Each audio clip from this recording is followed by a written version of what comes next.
Do post that question saying that the other churches that are called themselves mainstream, some of them have taken a very firm position and raining on errant politicians.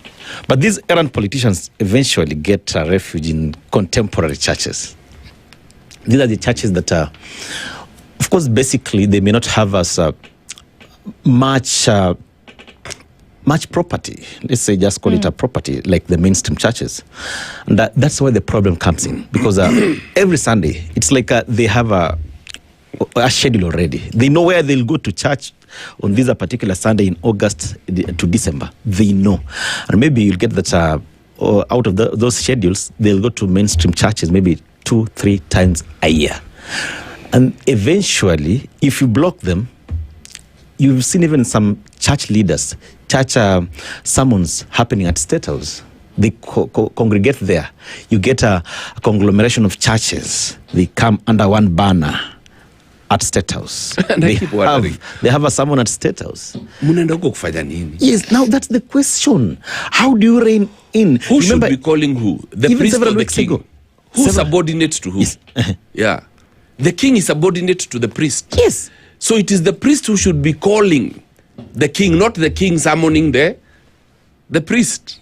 So that's what I'm telling you. We've lost it. Interdenominational prayers. Interdenominational. I think that has been abused. That's a palatable name for a political rally, because you'll get like 3-4 pastors. They have different sections in that interdenominational prayers. And then the huge chunk goes for political speeches. And it's actually rotational. You'll get it's actually in Teso, Kakamega, Kilifi. So at the end of the day, the whole country is covered. You know, the politicians are quite cunning. And they are looking for opportunities where they will find the people. And so they will do whatever it takes. But for us to agree to be used as church, it is embarrassing and it's very shameful. And I think it is important for us to come to a place where we say enough is enough.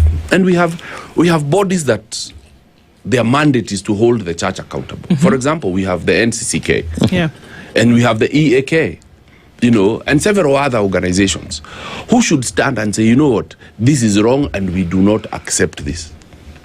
As a body, as a body, we say, you know what, this is wrong, it is unacceptable as a pastor, and we recommend that this church be closed or this pastor should be put under discipline. Because they have the power to do so. The question for me is, why do they choose not to? Why do they choose not to? Because they have the power to do so. So why don't they do it? Because we have a runaway situation here, and these men are doing absolutely, they are saying nothing, or they release a statement once in a while. Is it because there may be the perception that there needs to be a softer approach to things of right and wrong?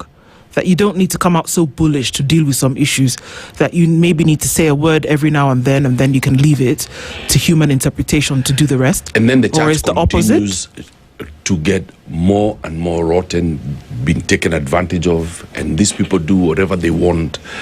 And it's like the days of Judges. People do whatever they want, whenever they want. Yeah. It feels like, you know what, the politicians own the church. They have the right to do it. But they don't. Just because we have a few rogue ministers doesn't mean the entire church has gone rogue. And so we need to rein on these rogue ministers and say, you know what, enough is enough. There are certain lines you shouldn't cross, and if you cross